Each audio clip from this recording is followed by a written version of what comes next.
that. I like that.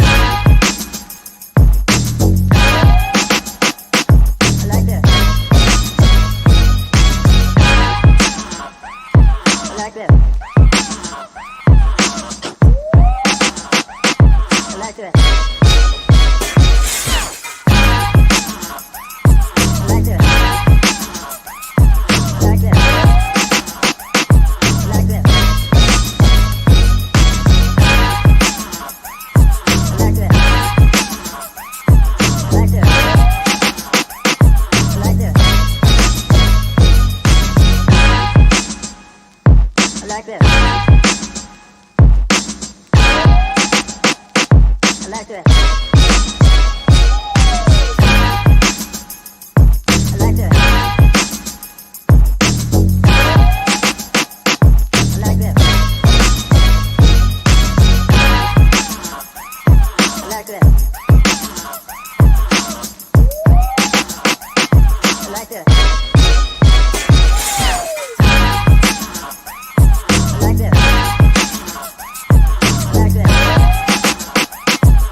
Shucky ducky. Quack quack. What's up, people? What's up? What's up, my people? We here. I don't know. We is here. Another Wednesday night. Really? Really? We are here.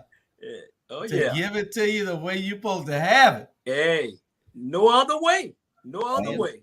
See if I can tag some of my rowdy friends. You know, I got rowdy friends. I bring them with me. And then you gonna mess around me in the Savannah Morning News like our chairman. I'm putting in all the wrong stuff.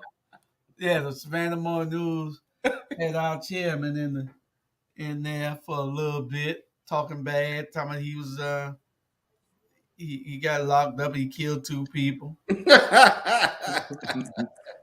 Did they issue the apology yet? I don't know. And if they do issue, it'll probably be about that small.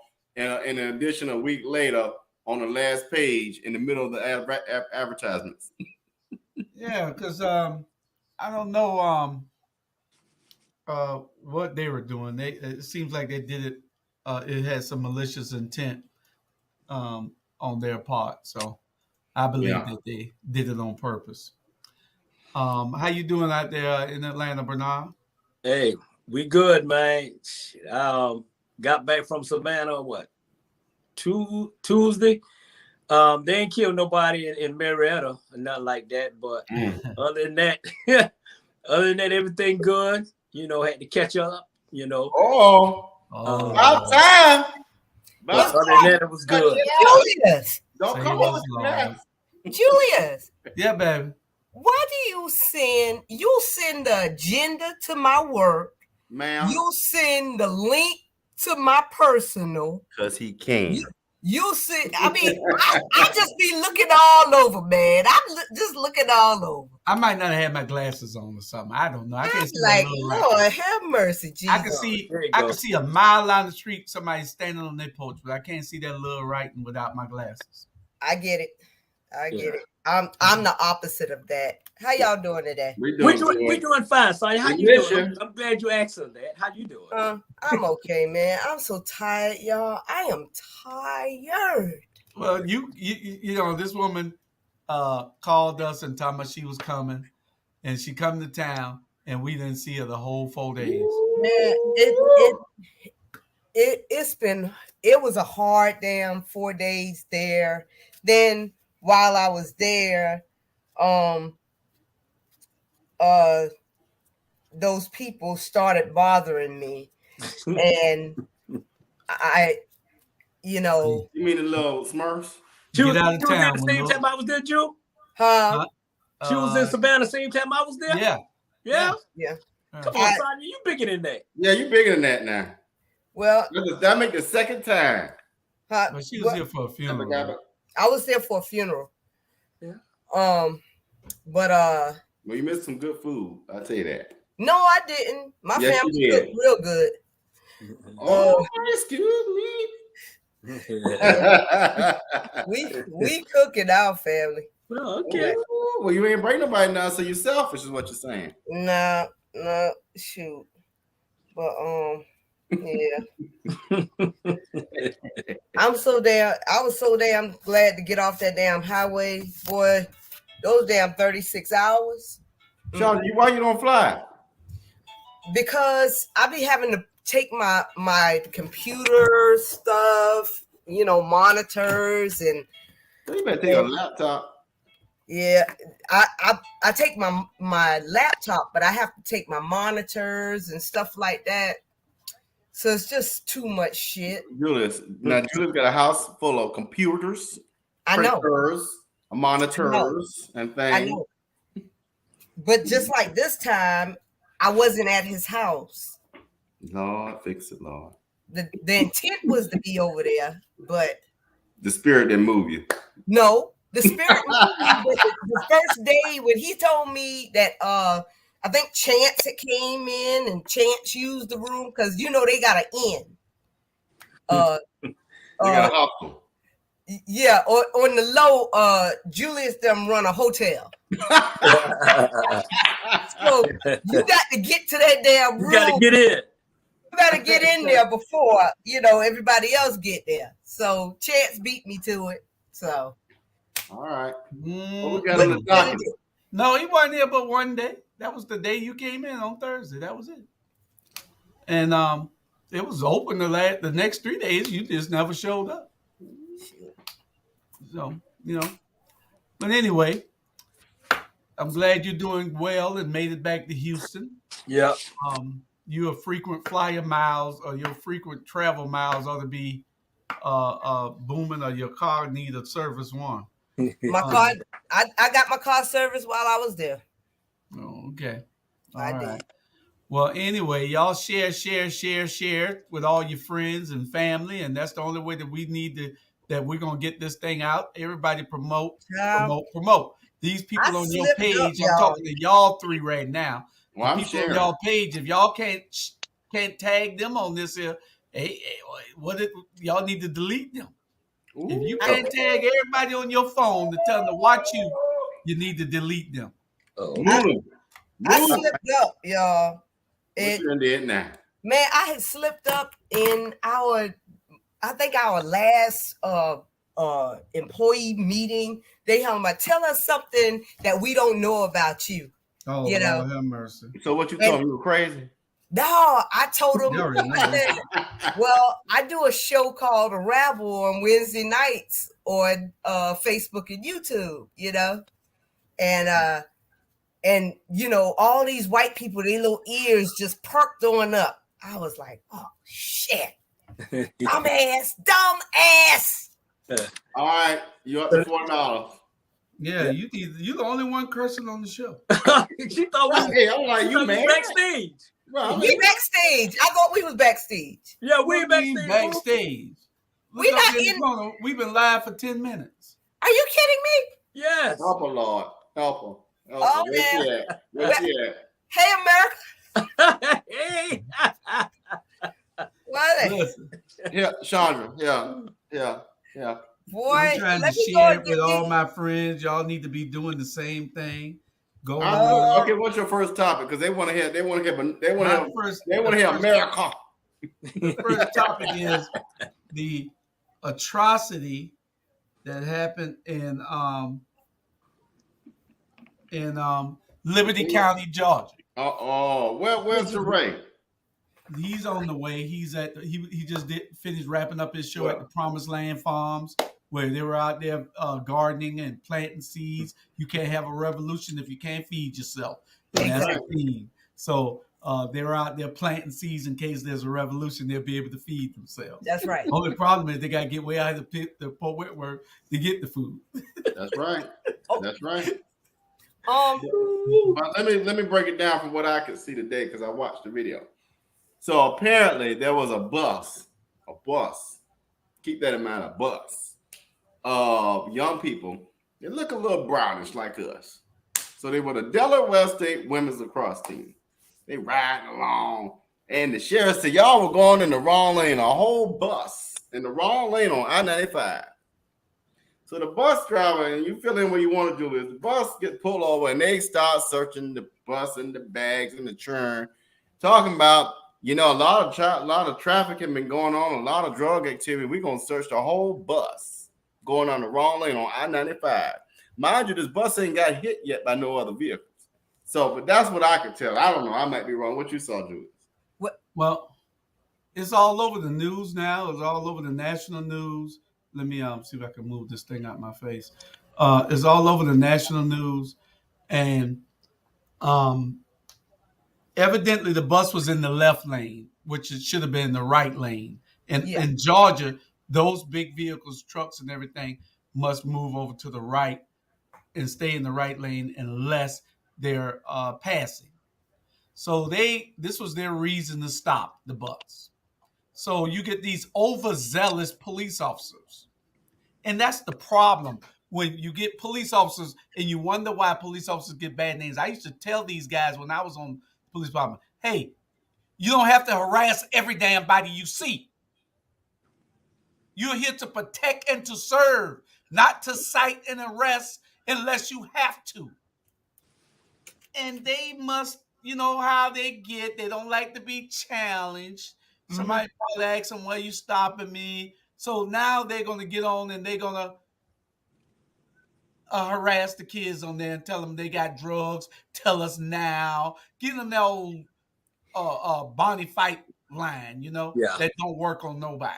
The girl's aunt came to see her while she was down in Florida or wherever, in Georgia here, and gave her a present. They talking about drugs in the present, and they opened the girl's present up. She didn't even get a chance to open it up. They opened it up. They violated everything that they could violate. The dumb who I started to help, sheriff, the head guy, got on yesterday and said it wasn't nobody's stuff searched. Then he had to come back a few minutes ago and correct himself and say that, they searched it incidental to this because of this. They had to do this. That's a lie, man. He had to read the stuff off of his paper. He was so, Bowman, I don't know what's your problem, but you need to go. He just got elected 2 years ago. He needs to go. And that's what I was going to say, Julius. I've been mad all day about this. And I need for somebody to tell Bowman, because I know he just got. Go ahead and tell him. You can tell him. Go and tell him. Tell Bowman. Tell him that if he does not fire them, if he don't fire them, if he does not discipline them, because see, that was an illegal search, and anything that they would have gotten in that seizure. Because how do we get from a bus being in the wrong lane to pulling over the whole bus and then calling out the dogs? Yeah. Only because the lacrosse team was what? Because they were black and brown. So And we have in Liberty County a black sheriff. Now, if that black sheriff don't get up off his black, don't you say it, and do something about it, because those hillbillies that got on that bus was overzealous, and anybody could have gotten hurt if those girls didn't keep calm. The girls was the calmest thing on the bus. It was them.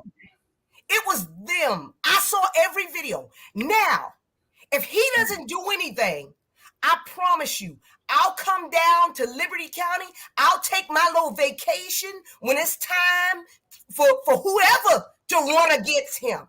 And I'll start sending money now. Well, I'll start sending money now, and I'll start campaigning for that person now if he's not going to do anything. You might as well start sending it now, because you can tell from his attitude and from the lie that he told at first on his first press conference, he had to come back and clear it up, that he's not a man that is for the people. He's hiding behind the badge also, and he doesn't mind protecting officers that were clearly wrong. So this man is not worthy of being the sheriff of Liberty County. I guess he's a do boy. They really didn't want him. And I got calls when he first was going to run to come help him. And Sabrina Newby, you I'm gonna call you out. You did call me telling me to come help Bowman, but Bowman don't need no help. Bowman got all the help he wants, because him showing that he doesn't have the balls to do what is right, knowing that once you watch that tape that it was wrong, shows us that he isn't worthy of that job. And correct me if I'm wrong, and I could be wrong here, but what gets me with leaders that look like us, that have a brown melanin color in their skin, and I don't have a lot of it, but at the end of the day, your counterparts that don't share that same skin complexion with you are not always in your corner. Not only that, stop protecting them and start pretending that your shade will lighten like theirs. We got the same thing going on in Savannah, and I ain't gonna call no names right now, but I will call them later. But I don't understand how, again, you will not stand on the side of your people, but you will defend people that don't have your best interests at heart. I'll let y'all make the determination around that. So, Bernard, I don't know. What are your thoughts about it? That's what I saw. Yeah. My thing is this. Y'all got to realize Georgia is number one, the most racist state in America. Period. Georgia, people at Georgia, Alabama, South Carolina, when it's time Mississippi, all of them, they look at Georgia and see what Georgia gonna do. And that's the truth. They look at Georgia and see what Georgia gonna do. At the end of the day, right is right, wrong is wrong. If all those girls was white and the bus driver was white, it would have never happened. It would never happen. You know what I'm saying? And then my thing is this: why are we paying these policemen to sit behind trees and other stuff for 4 and 5 hours eating, and they ain't doing that? Why y'all paying these folks to sit in a car doing nothing? I mean, I've been there for 7 days, and time you ride around, is a cop here sitting there, probably asleep, probably just waiting to harass somebody, but y'all paying them to sit in their car and do whatever. At the end of the day, I think you need to say we paying them. We're paying our oppressors. Yeah. We are paying our oppressors, and he's not standing for. He doesn't have to stand for people that look like us. How about you just stand for what is right? Yeah. I mean, we can take color out of it and just say, let's stand for what the hell is right. Mm-hmm. Yeah, you're right. Right is right, wrong is wrong. That's right. We guilty until proven innocent. Exactly. Because they get on the bus hollering about, you can tell me now, because if we find something, it's not going to be nothing we can do to help you. Well, and then we start talking about marijuana. First of all, kill the marijuana thing. That thing needs to be legalized. That's the dumbest conversation. Come on with that mess. Yeah, because see, all they had to do is say, this is an illegal search. Mhm. You know, I mean, well, Julius, help me understand this, because a lot of times I think officers take this word probable cause too far. Probable cause gives you a reason. If I'm wrong, Julius, because you know more about this than any of us, probable cause gives you reason to search. But I don't think they have probable cause. no. Well, hold on now. You ain't Julius. One of the things, probable cause, they didn't have probable cause to search. They pulled the bus over. You got a bus full of athletes. You profiled once you got on the bus. Once you saw the bus driver was black, give him his ticket and let him keep going, if that's what you want to do. Now you're talking about, you got 6-7 officers on the highway tying up traffic. Everybody stopping and bottlenecking because they got the rubbernecks looking at what's happening. You got the kids all, if they were really serious and thought drugs was on the bus, they would have took all the people off the bus and had them on the sidewalk. Yeah. Exactly. On the side of the road. They weren't serious. All they wanted to do was harass those people, show some authority, and that's what they were doing. Yeah. Sometimes you have overzealous officers, and that's why people be talking about defund the police, which we can never do, because the police is a necessary in this society. Other than that, we would have total chaos. Yeah. So, you're right. But the key is this here. Okay, they from Delaware. Who live in Delaware know Georgia law? Exactly. And there's no signs on 95 in that stretch of highway where they were saying move over, or this is only to pass, or anything. Chuck. Bring it on, Chuck. But here's the thing. This goes back to Biden, and this is what made me mad with Biden. I think somebody brought it last week. I am a full-time Democrat, but Biden, that crap you pull, you can sit here and give the police over $1 million, but you can't think about feeding the hungry. You can't think about reparations. You can't think about the least of those. You're about to get voted out. And then what, Bernard? $33 billion to the Ukraine. 33 billion. Ukraine ain't even in the United Nations good. They're not in the United Nations at all. He's giving it to Trump. He's giving it to Trump. We can't be the police the world and then not take care of our own. Yeah. Okay. Yeah. I mean, it's a slap in our face. But Bernard, I'm with you on this one. Come election time, you and Kamala about to take it to the house, cousin. Hey, it's crazy, man. It's like, and they wonder, I'm telling you right now, and I'm saying this here on this show right now. If y'all don't get these young folks to the poll and vote like they did 2 years ago, we flat out in trouble. I seen a sign coming down Highway 95, and the sign said Trump 2024. You see them all over the place. This is my first time seeing it. This is my first time seeing it, because I basically be in the car listening to Teddy Pendergrass. I just happen to have did what give listen. Me a word. We in trouble, man. We in trouble. I ain't even gonna say it. But the Trump run again, I got to take advantage of it. So that's all I'm gonna say. Hey. Well, at least had a plan for the brown folk. Hey, we got to put agenda out there. Got to. Well, I'm afraid. I too was going to say, you know what, the hell with the Democrats, until this little thing came up about the Republicans taking women's rights away. I mean, if y'all try, these white and black men, with a lot of white women, are sitting up somewhere and they are trying to take women back 50 years, and it's a dangerous thing that's going on right now. And I know that we're not on that subject, but we have to be thinking, what does this mean?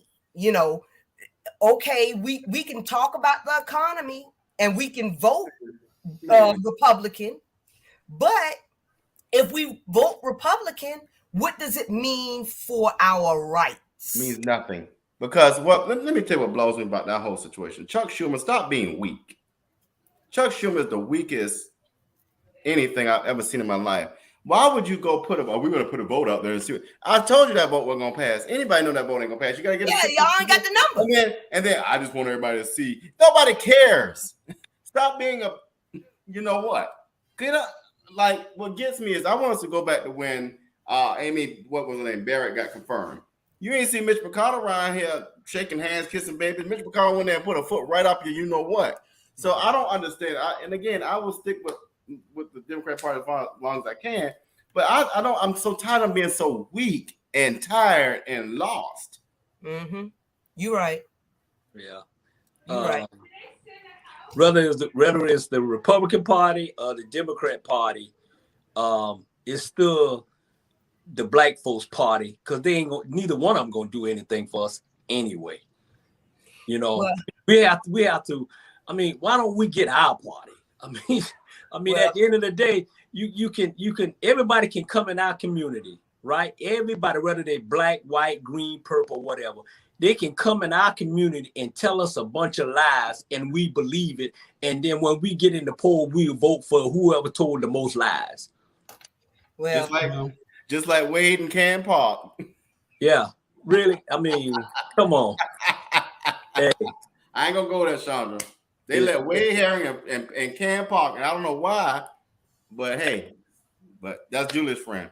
Well, it is, man. You know, we wouldn't have these overzealous cops if we had that policing law that should have been signed into law back almost a year ago. Yeah. You know, because they would be treading a little bit lighter.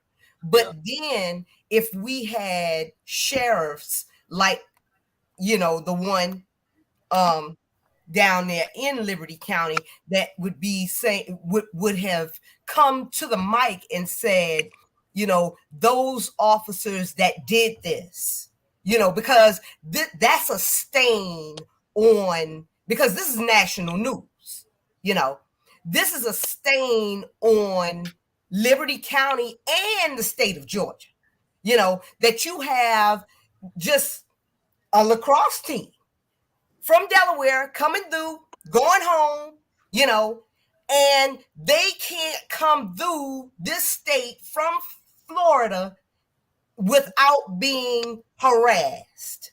And if they can be harassed in a bus, guess how many people those same 2 officers or 3 officers, however many it was, harassed in cars. Yeah. Hey. Yeah, it would have been nice to have that same police presence in Yamacraw the other night when that young lady got killed, but we didn't see it then, did we? They don't come into after. Yeah. But I ain't gonna go This is a reactive police law enforcement environment these days. Is reactive instead of proactive. Yeah. So we have to see. Chuck said this is the disclosure filing for a candidate for Senate District 2. A lot of familiar names from that Van Johnson fundraiser. Wow.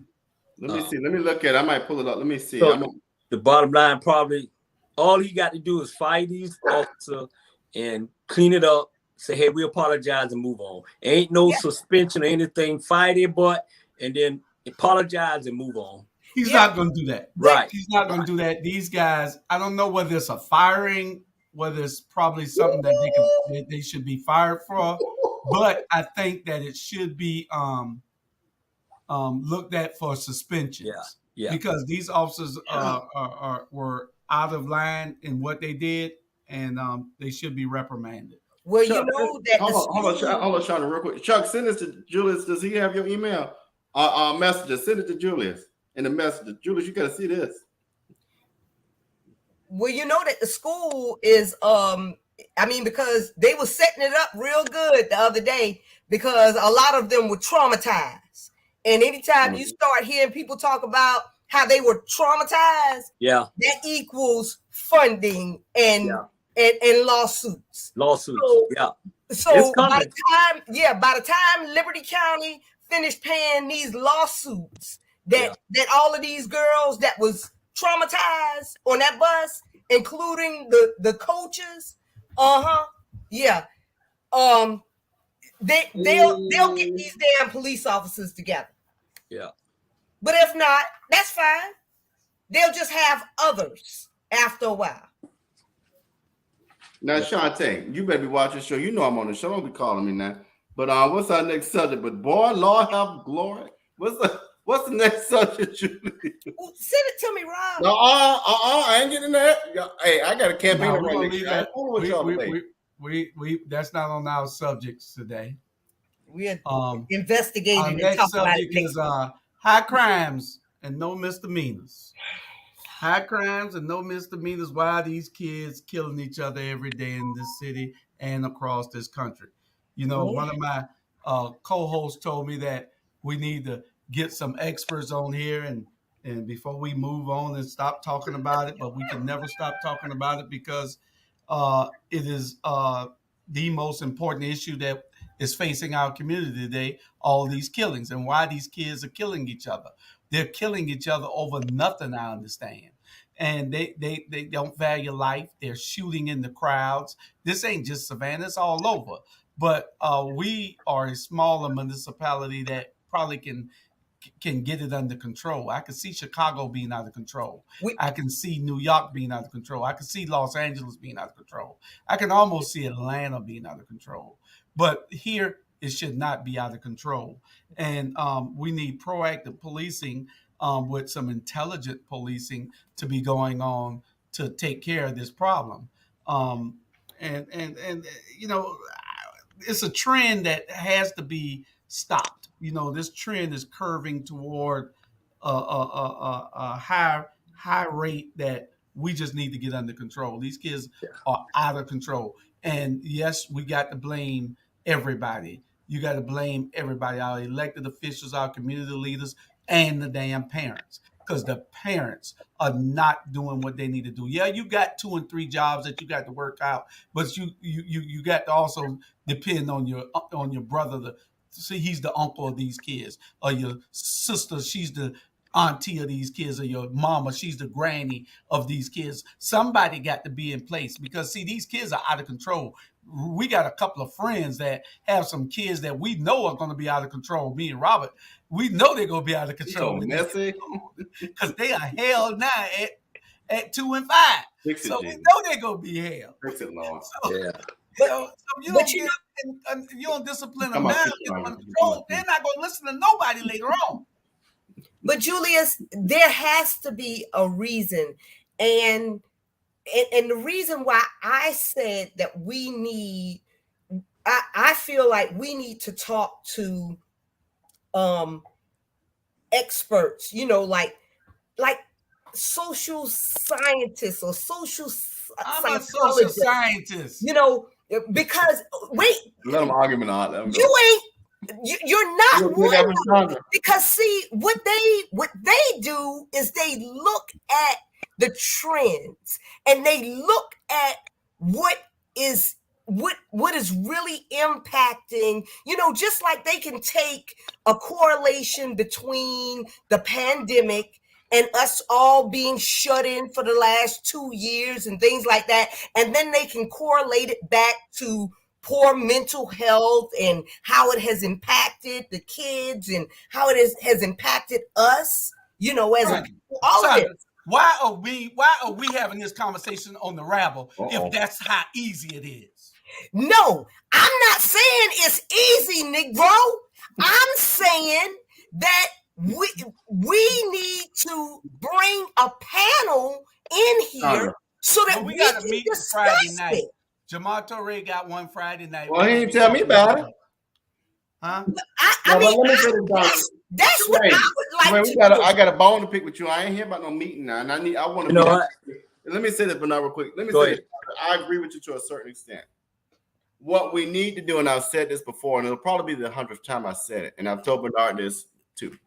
We need to bring the pastors, the nonprofit leaders, the community members, the people that own these civic organizations like AKA Alpha Phi Alpha, Delta Sigma Theta, Omega Psi Phi, etc., around the table and have a conversation.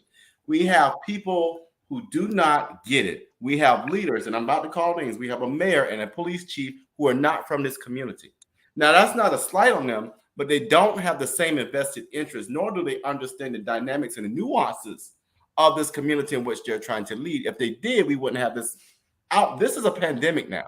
This reminds me back when I was a child and the Ricky Gervais situation was going on. It was really bad. That's where we are. And we've got to stop thinking that one person is in charge, because we see now that we have city leadership who do not understand or get it. If they did, we wouldn't have people getting shot every day. We have people getting shot in the city of Savannah every day. So it's time to bring people around the table and quit, excuse my language, pussyfooting around before this thing really, really gets out of control and we can't stop it. Yeah. That's bottom line. Yeah. It's already out of control. And what I see is, these kids don't have nothing to do. The kids don't have to, and the law done took the parents away from raising the kids. Because back in the day, when we was there, we was getting hell beat out of us. At the end of the day, these kids is out of hand. It's nothing for them to do. Prime example, I went with my sister Monday morning, right, and to help her transport patient, everything. We passed by 38 Park. It was 7 o'clock, y'all. It was 7 o'clock. And these there's about 10 or 12 guys at the park. And guess what they was doing? They was cooking out. They was cooking out 7 o'clock in the morning. Instead of going to a job, they cooking out? Really? Really? Got to eat. Come on now. That was breakfast. Those people probably was homeless. No, wait. And they wasn't homeless. They didn't even look homeless. I know the difference between homeless. And the fighting was just going up. Right? They had a big bag. Put your video back on. So I'm like this here. And you go down on Montgomery Street and right across from the Scab apartment and what that is, the filling station, 7 or whatever by McDonald, 100 of them standing around doing nothing. When you don't have nothing to do, you get into stuff. And that's why I think we should, I'm serious, I think we should call an emergency, a state of emergency in Savannah, Georgia, and have a curfew for 2 months. I ain't gonna say it may help. For 2 months curfew at 9 o'clock. We're gonna have a state of a new mayor. Hey, well, that too. But right now, since he's the mayor now, so I mean, put it in. And like I say, I call a couple people. We're gonna meet next month, everything. But man, come on now. 7 o'clock in the morning, you having a cookout. That's why these white folks taking over Savannah. I mean, when I was growing up in Savannah, every place we had, it was black here, black. Man, everywhere I went, it is less and less of us and more of them. They done took over Savannah. I passed by Yamacraw. Man, that's coming next. So at the end of the day, if you gonna have a meet and you gonna bring everybody to the drawing table, make sure the people who at the table with y'all or with us on the same page. If you're not on the same page, you need to just leave. I mean, it's crime everywhere, but you need to start in your home before starting your back home. Well, part of crime too, y'all. I want y'all to realize this, and I'm gonna pinpoint Yamacraw because it angers me to the point of no degree. Because I said this maybe a year or two ago. When they started developing around Yamacraw, I said, "Oh, that's it for Yamacraw. No, I ain't never gonna happen to Yamacraw." Then you got your alderman, for lack of a better word, over there talking about, "Yeah, we don't know what we're gonna do." I knew what was gonna go on, and now you let it run down as the three alderwomen. I call them the super alderwomen. They went over there. It runs down. The next thing you do, you add the recipe of crime to it. Oh, we don't know what to do with it. So the only thing left to do is what? Demolish it. It's a recipe. It's a recipe. A lot of this stuff is designed. I think Julius has talked about this. Jay Jones has talked about this. This is by design. So if you add dilapidation with crime, the only way to fix it up is to just tear it down and rebuild it again. Yeah. Hey, I got 3 things. I got SSD. See, say, do. See something, say something, and do something. If you can't do those 3, shut up. I am so tired of hearing all these. Oh man, you know what? Let me just hush. I told I wasn't even gonna cuss today, but let me hush. I am so tired of these so-called people look like us, always got a solution. No, always saying something but don't have a solution, and always talking this nonsense over and over and over again. I be wanting to tell them, I swear for God, shut up. Shut up. Because some of the stuff you saying is just shut up, you know, at the end of the day. Just shut up, you know. And just because we get the let me tell you something. Just because y'all, if Van Johnson is not y'all next mayor, okay, it's still gonna go on. The foundation always. I have never seen so many construction going on in Savannah than the Man in the Moon. And trust me, what they're building is sure not for us. Nope.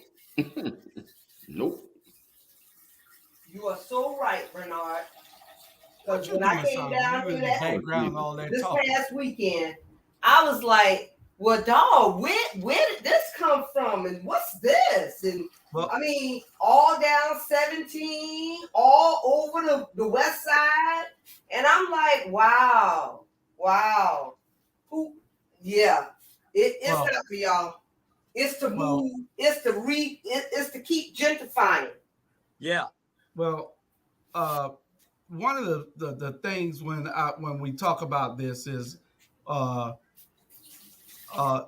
we have a war going on in our own backyard, and then all we want to talk about is the Ukraine and Russia.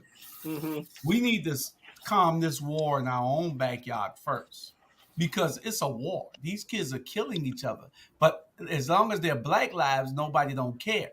Mm-hmm. It isn't any sense of urgency. You know, nobody is seen where this is very important to them. There's no concern. And then one of the other factors is it's a lot of girls in these gangs now. That's sad. A lot of females in these gangs. And, you know, and that's why so many females are being shot. My sister couldn't be on the corner like we was when we was growing up back in the day. Mm-hmm. These girls are on the corners in these places now where a woman should not be. You know, and like I said, it goes back to another thing. We always on the corners. Why are we on the corners? Yeah. You know, and you know, yeah, you're right. And they girls allow us to be on them corners, loitering, doing nothing, just hanging out. Yeah.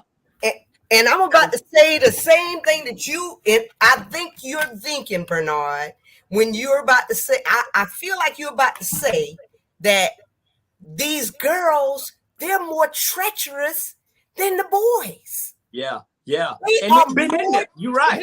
Woo.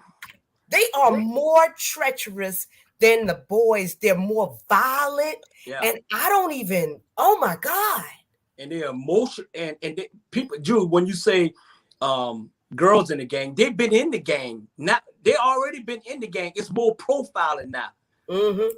Last year, when that big old fight broke out in Miami, it was all girls. It was all girls. Broke out.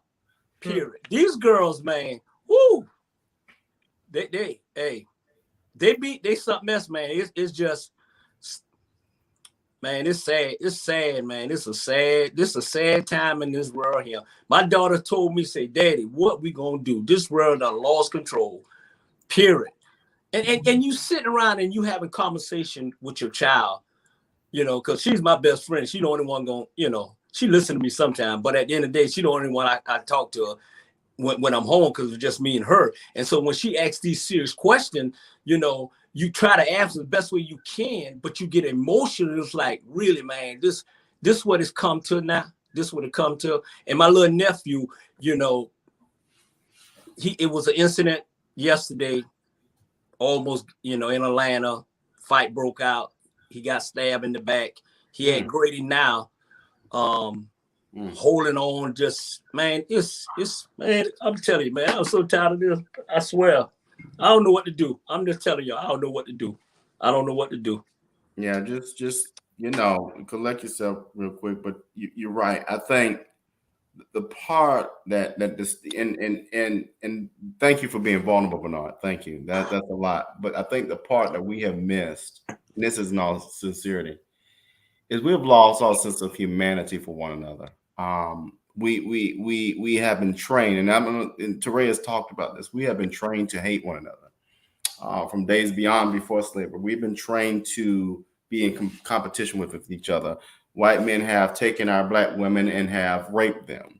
We have been raped of our own cultures. We have been raped of our dignity. Black men have been, by that same process, removed from the home and then victimized for doing that. And so what we've got to do, we don't have Dr. Kings and Malcolm X's anymore. We have a collective piece that we've got to build a puzzle together. So what that means is Chandra has a piece, Julius has a piece, I have a piece, and we've got to come together to be a community leader, collective leadership. It's no longer about the Dr. Kings and Corettas of this world. It's no longer about, relying on a mayor that can't even care about his own community. It's no longer about worrying about city leaders. It's about what are we going to do for our communities. So what I see working well is community gardens, right? Bringing communities together to talk about things and not just coming together when there's an issue. What I see is working is bringing together nonprofits and funding those instead of putting bricks on Broughton.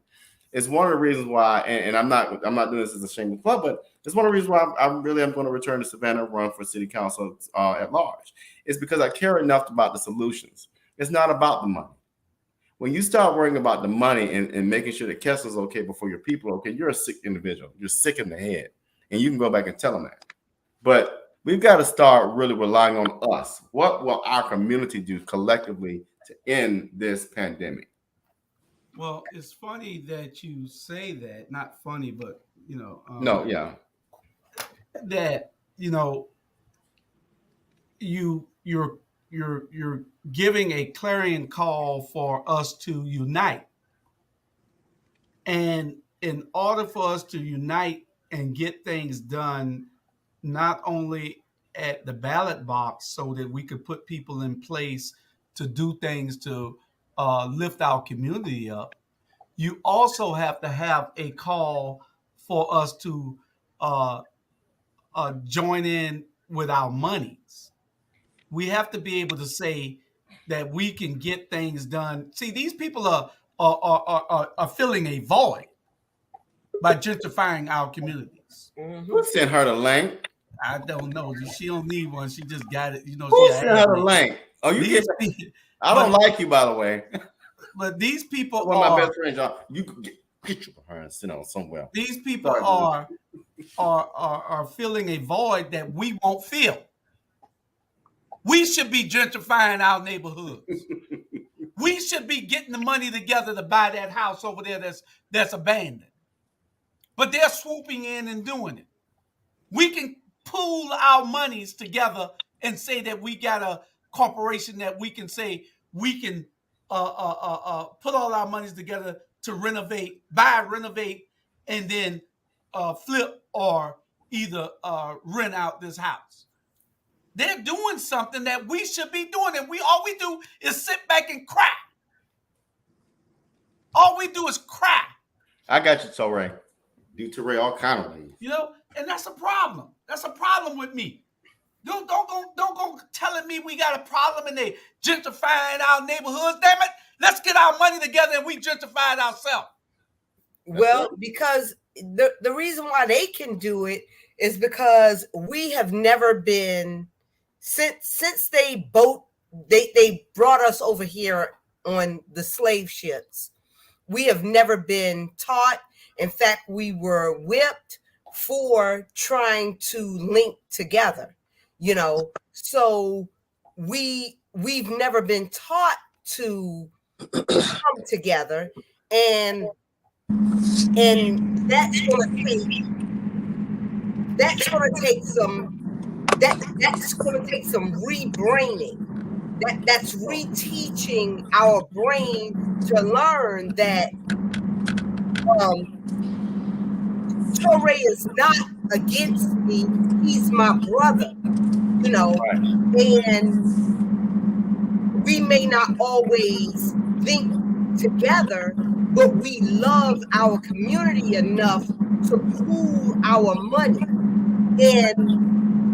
And he's not worried about me getting 10 cents more than he gets. Amen. You Amen. know, because we all have the same goal of saving our community, you know.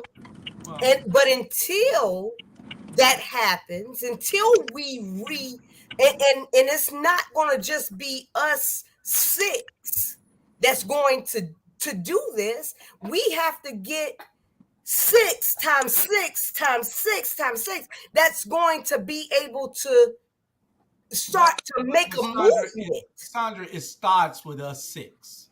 It starts with us 6. We have to be able to trust each other. They instituted a mind game into our communities where we don't trust each other.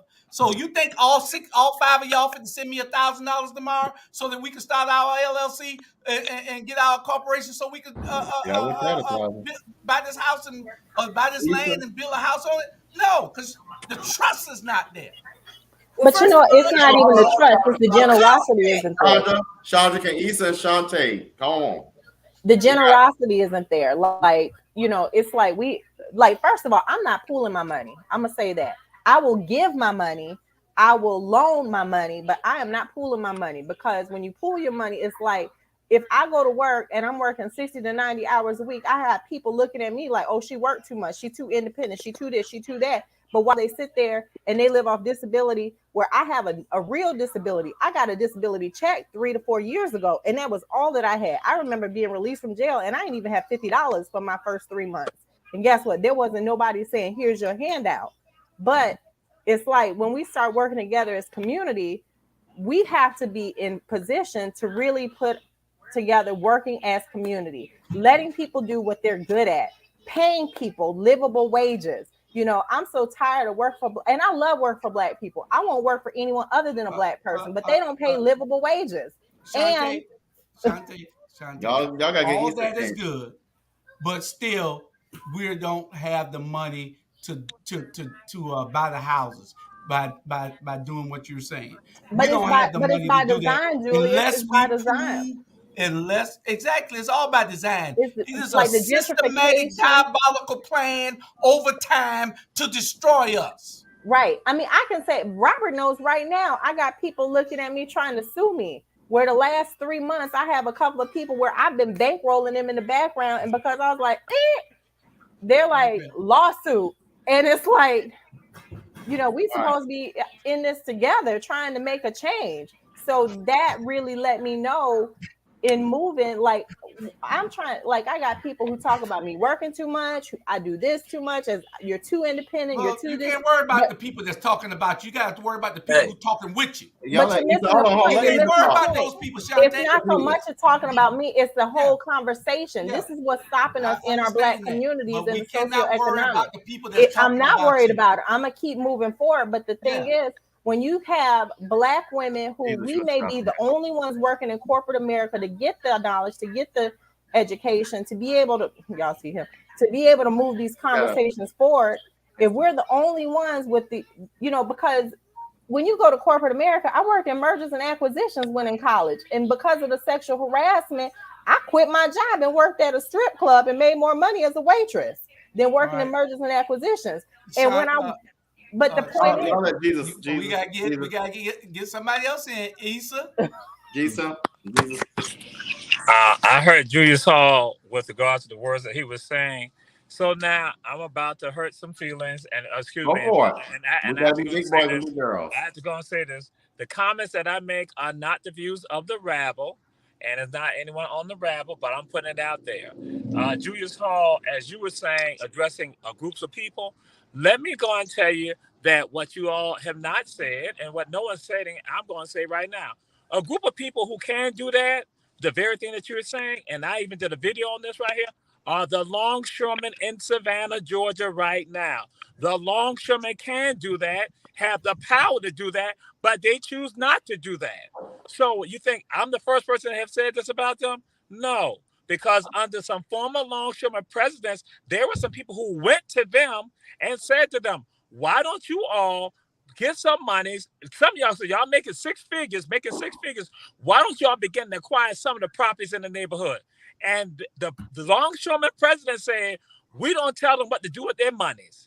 So here you go, black folks went to them. And I'm not saying that this is something that was discussed, in the 2020, or this was 2010s. This has been going about 20 to 30 years ago. This was said to the longshoremen in Savannah, black men and black women, and black men, black leadership there chose not to even infuse that. So what I'm saying to you all, guess what? It ain't just ain't on us. There is an economic power in this city that has chosen not to do it. So it ain't brand new. This is a continuation. And so we got to be real and call the people out. You called everybody else out, but nobody likes to call the longshoremen out about this at all. I'm just going to put it out there. So again, it's not y'all opinion. It's my thoughts, but I had shared and I put it in the video. I don't care if they don't like me. I ain't sweating that. It's the truth.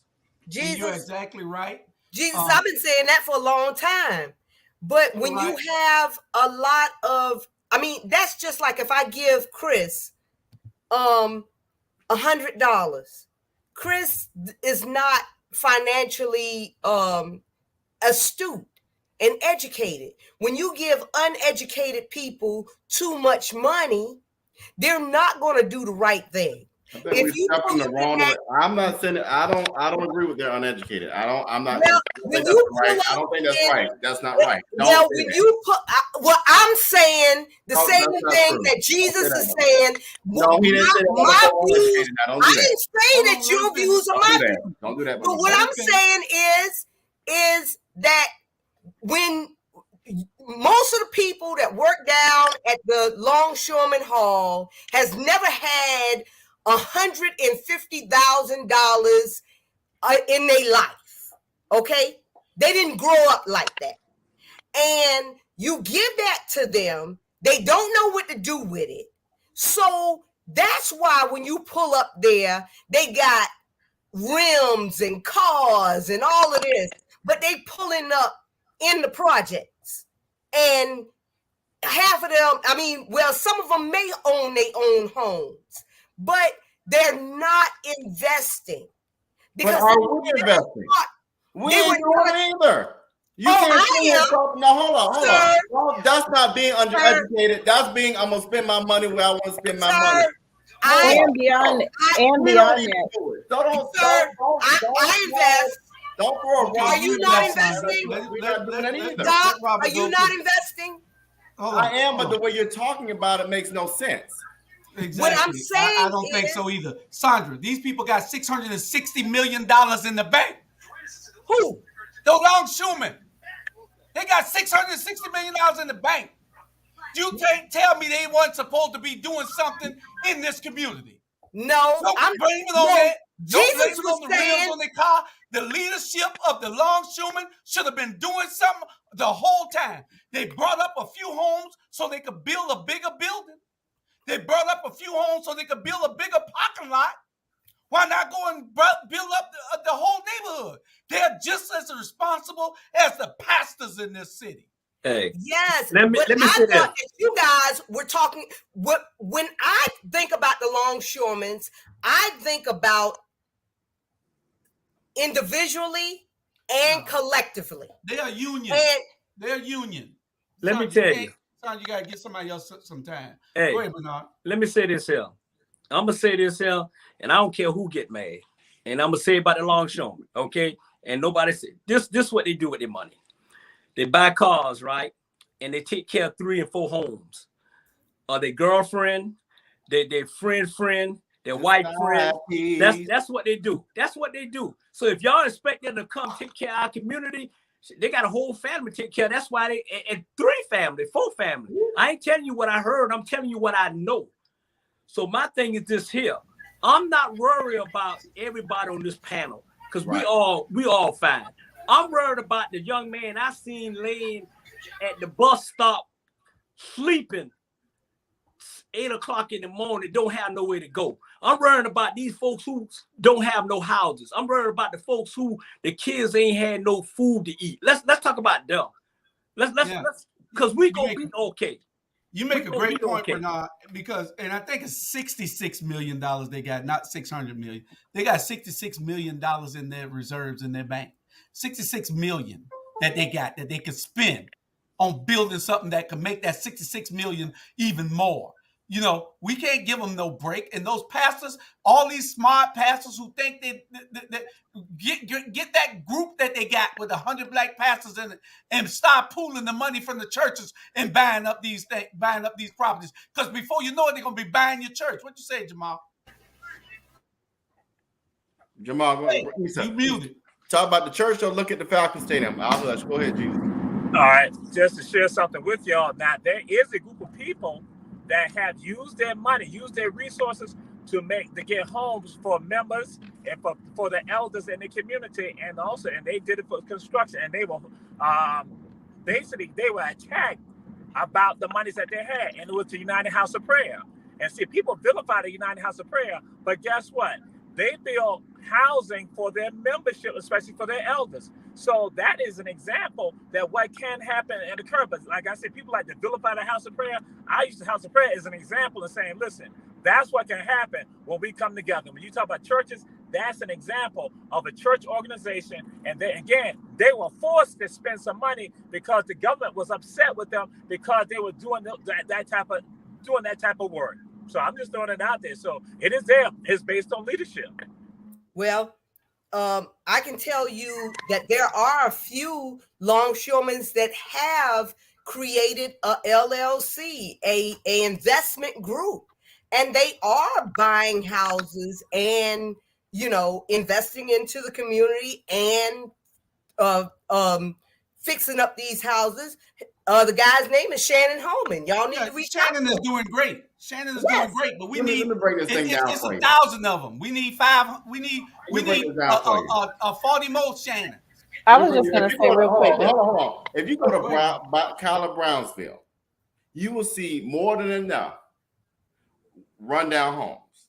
What I want to see is if that kind of money exists, buy those homes, build them up, lease them out, rent them, sell them to our community, and make a return on the investment. I don't give a doggone dog what one person do.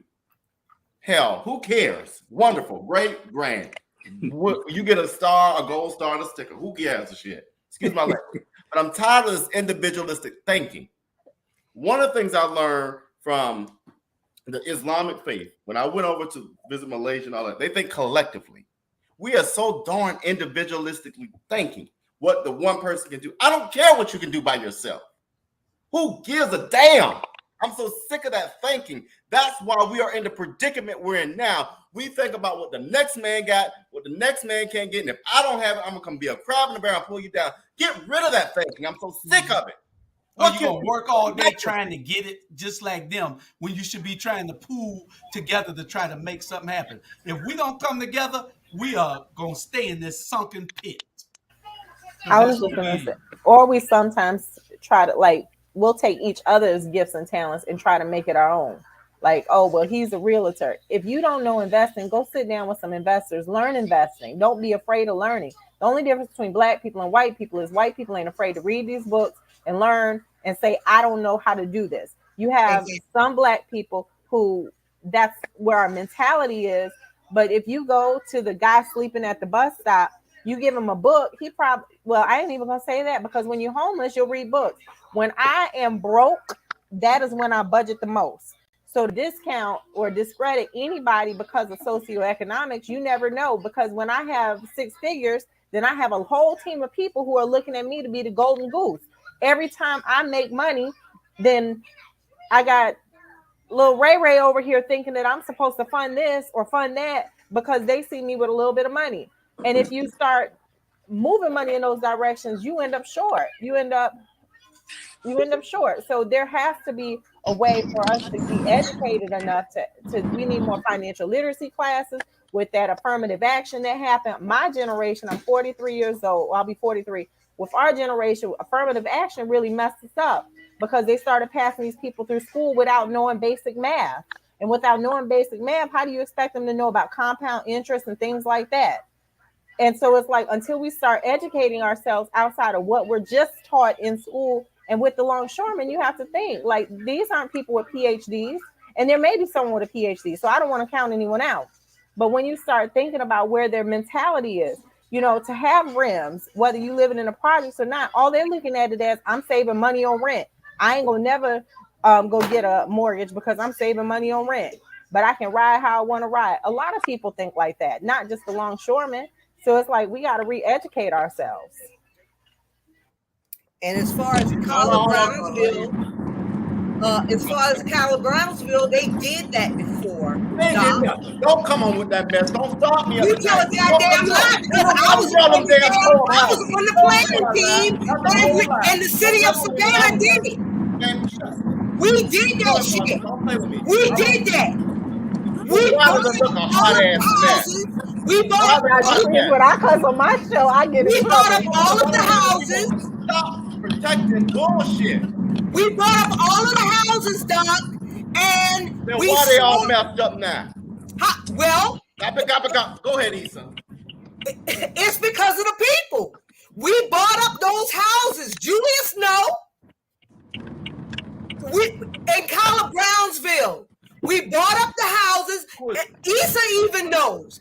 This was a project of the city of Savannah way back in 1990. Any project involving the city ain't us. Well, I'm not telling you.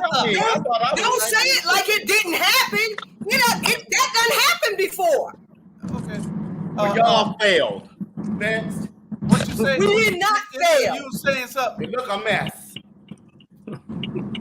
Okay, we're gonna move on to the next subject. Because whether y'all realize it or not, all these things tie in.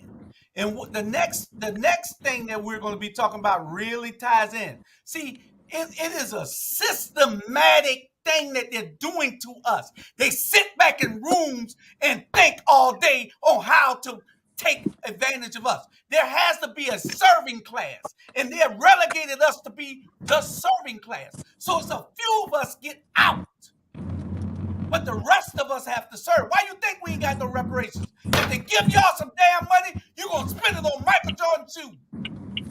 True. They ain't gonna give you no reparations. They'd rather give it to the Ukrainians first on some bullets and some bombs. Y'all around here with this which the Bush family owns Halliburton, where they make the bullets and the bombs. Anything involving the city didn't have nothing to do with us because the city is not with us. Amen. Now, what we finna talk about right now, I'm gonna tell you how diabolical and how deep it goes.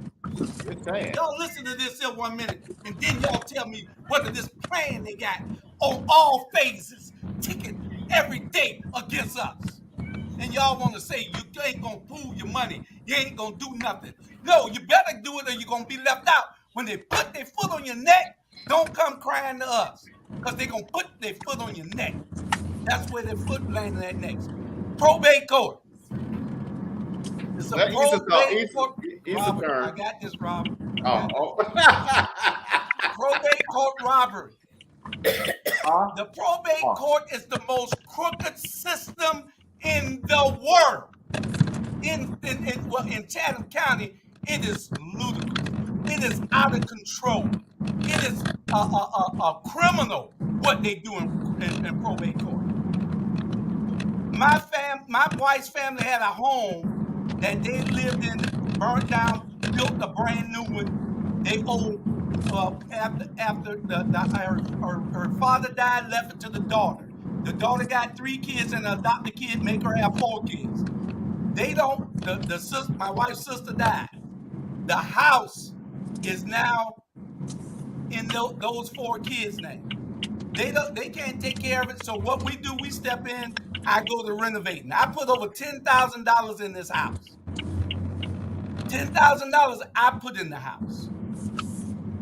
The probate court, when it gets to probate court, the probate court gets mad about something that happened between the 4 kids that we don't know anything, that we knew about, but we didn't know we had anything to do with it.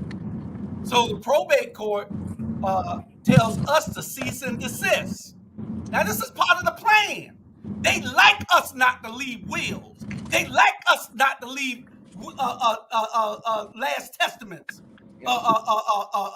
They like us to leave things cloudy, so they'll have to step in. And when they step in, we lose every single time.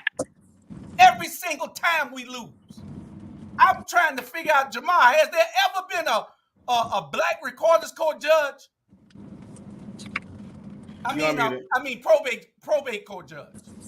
No, we've not had an African American probate court judge. And let me tell you why. Thank you for answering that question. Because they will not let us have it. That's probably one of the positions that they're dumping in the election box. In that position only. Because the probate court judge, go ahead. I was going to say, and who is the judge for probate court? He's an ex-Kid City councilman. He's a lawyer named Tom Bordeaux. No. Let's hold up. You just stop. Yes, he was on city council. What else was he also? He also was state representative. State representative for what you all know as District 163. And also, just to share this with you all, one of the issues that people have about Tom Bordeaux was one of the sticklers and one of the issues with regards to when it was about child support issues, when they were trying to say we need to have some child support equity and parity for especially non-custodial fathers. Tom Bordeaux was the one that was holding it up. Some of us share with people about this. We say Tom Bordeaux in particular. Now, going back to like the longshoreman, Tom Bordeaux, we told folks the people that he represents his district are the people who are impacted by that. African-American males in particular who are caught up in the system. Tom Bordeaux. Then he leaves from the state house, becomes a city council member, and then goes into probate court. So guess what?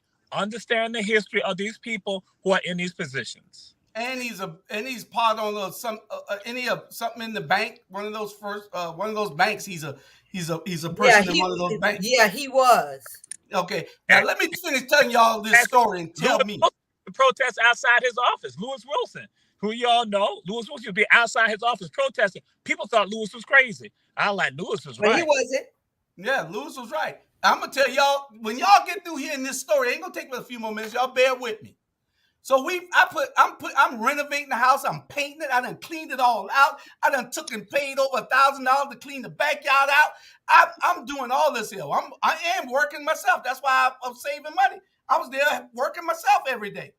We cleaning the house up. The family members give it to my wife to finish taking care of. It's $56,000 left on the house to be paid off. Single family home, 4 bedrooms, 2-story.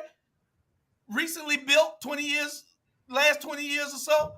So the judge, it goes to probate court because of a $13,000 check. It goes to probate court. So when it gets to probate court for that, he finds out about the check because we were trying to get all of the family members to turn the house over to my wife so it won't be no cloudiness. And she gonna handle it because she loves her nieces and nephews, and she was going to take care of it for them. I'm just helping out because my wife made me. So here you go with Bordeaux. My wife go to court. We got our lawyers. Lord, I don't even want to call his name. He screwed me twice. Nice. But anyway, we got our lawyer, and the judge tell my wife and talk to her like she was trying to steal something.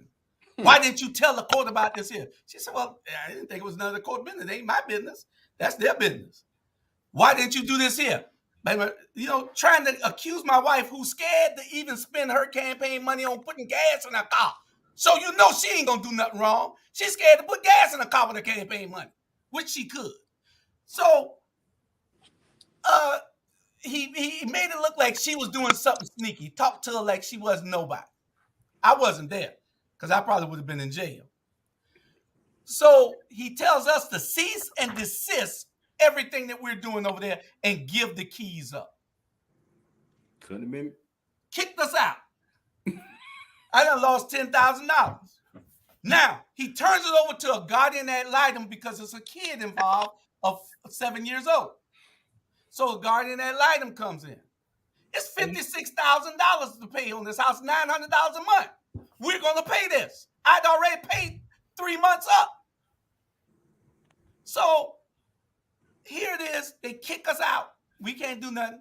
The guardian ad litem come in and say, we got to protect the kid. We're not worrying about the other 3 people. $56,000 left to pay on this house. Before we know it, they do this here. This is how they take stuff from us. Mm-hmm. And y'all need to listen. Everybody out there. Yeah. They appoint this guardian, Julianne Glissom or something, or whatever the hell her name is. Thief. All of them are thieves. Mm-hmm. Go back and sue me so we could go to court so I could call all y'all ass out. They're thieves. All of them.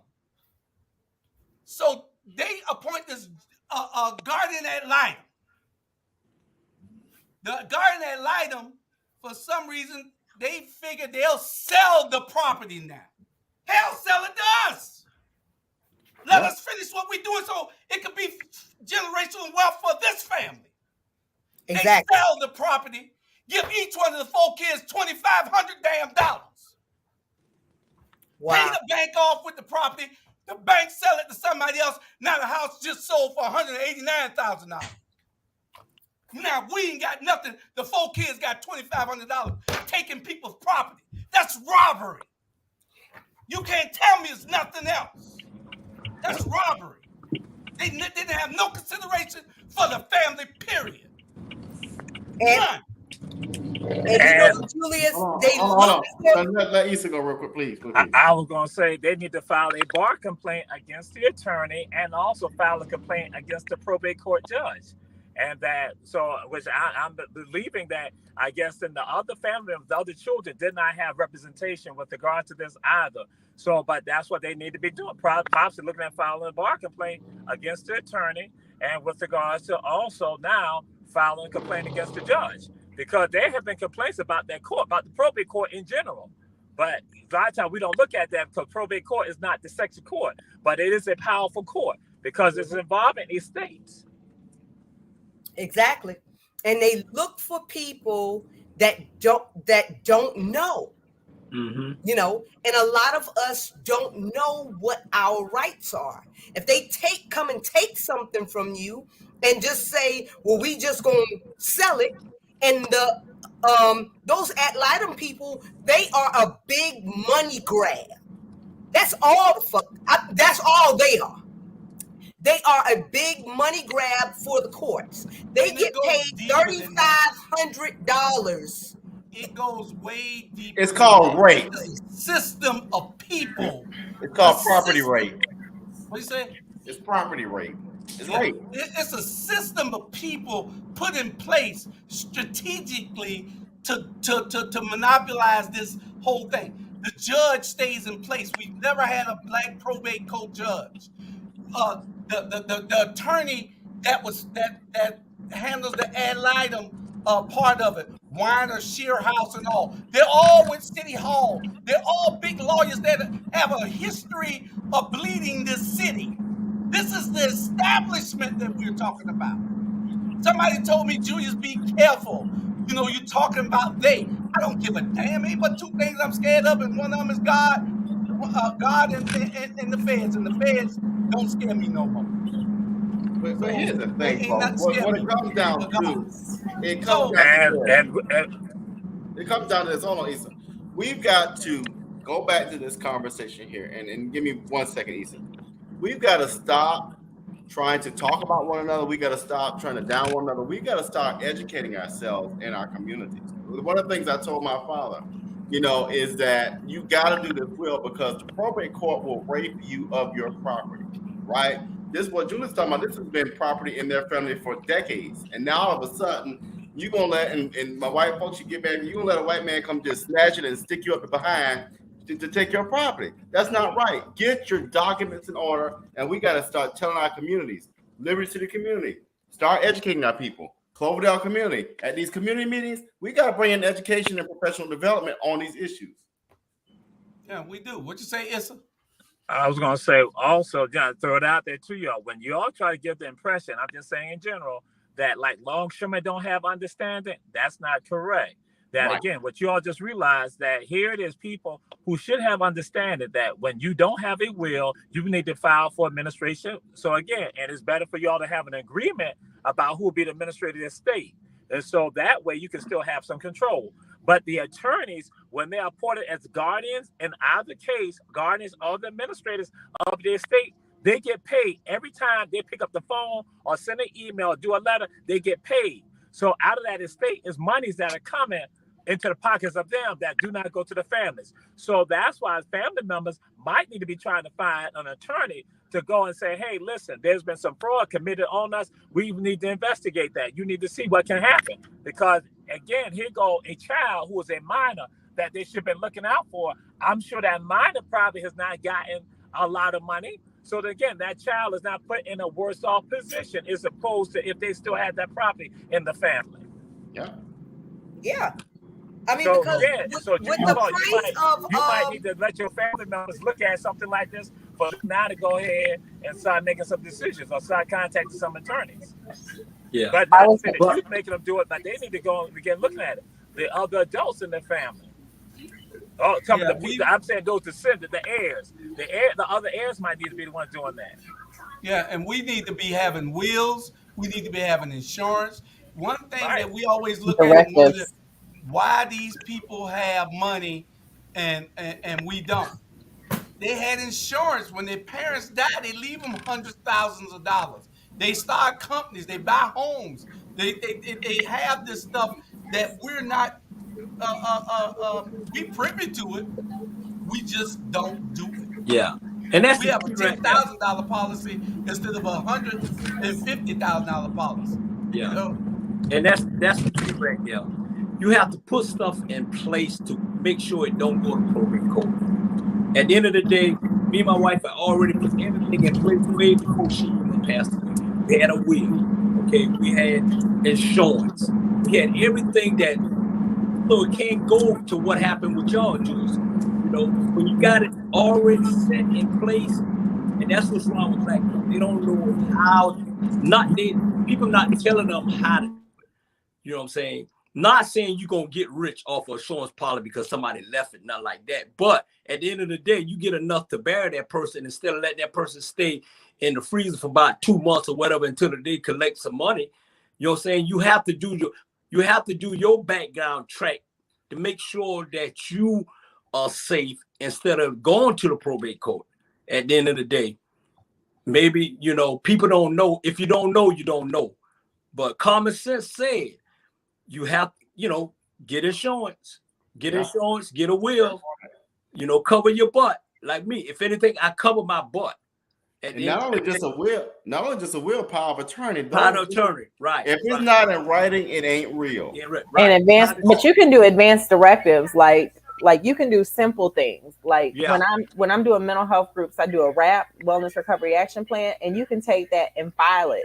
Just something as simple as a RAP. It's a book that you buy. That's like less than $20, and you can file it, and it becomes a living will, and you can do it yourself.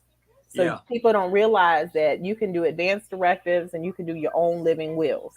And I was going to say in this conversation, so another thing, when we were talking about the kids, a thing that I've learned is the Department of Treasury is actually who pays for parental rights to be terminated. So when parental rights are terminated, although those kids may go live with the auntie or someone, the Department of Treasury is who's covered that cost. So that makes no sense to me. And then we also have to look at the fact of when these kids go live with auntie, who's paying those property taxes? I can say that both of my families, both of my grandparents left land and houses. And guess what?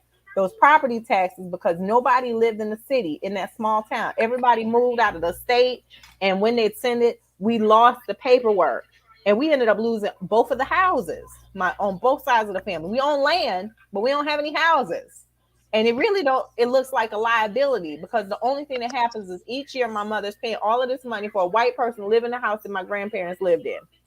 And there is no real power, because it ain't like she can come and snatch up the house just because she owns the land. The county owns like part of it. Part of it is parceled out. So there's only so much that can be done.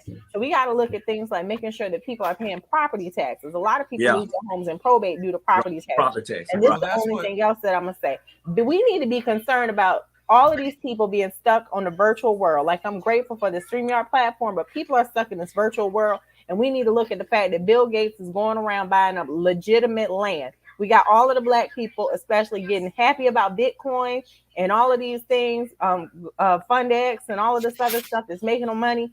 And guess what?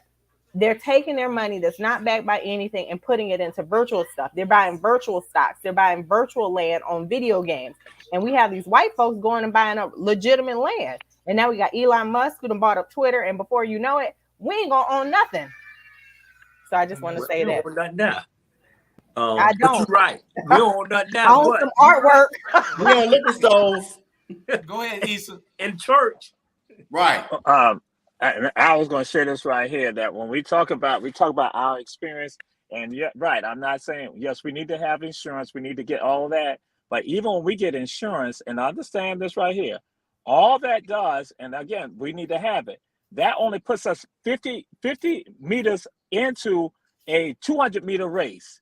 Because for Caucasians, what we need to understand, from something as simple as getting VA loans back right after World War II, and when they now had Homestead Acts given to them, they have already started with some of them right now. They are having a foundation, a wealth of $700, from anywhere from $300,000 to $750,000 that they have themselves. Where our people, we are trying to play catch up with them. And so when it comes to some of this, when we talk about reparation and other things like this, that's a part of the dynamics right there, that they have had all this right. Someone sold land to someone, they acquired land that they were able to use for their daughters to go to school, this generation right here. But they got the land back in the 1800s that was taken from Native Americans. And so right now, when you start looking at the VA loans and all that, that is what has been given to Caucasians that Black people were not able to get fully. And so they have already started the race well ahead of us. But we don't like to call that out also. But people know about it. And so when you start calling them out, that's when they get afraid, because they're saying, oh, wait a minute. They do understand that we did not pull ourselves up by our bootstraps. And so, but they demand to you to do that. So I'm saying, yes, go ahead, still get your insurance and all of that and get all that, your affairs in order. But then still do not be afraid to call them out about why you have to have, as I told folks, there's something, so what I call a societal safety net that is done by the government, a societal safety net. And they refuse to do that because most of us don't think about it. So I just want to throw that out there. I just want to say real quick, because I'm about to go to my show, is you are 100% right. The only thing I am going to say is we got to stop trying to compete with the white man and understand that they are generations and deal with what we have right now in the present and make the best of it. So they gave us affirmative action. Like, I am looking to build my company and do reverse affirmative action. I hire 5 people of color.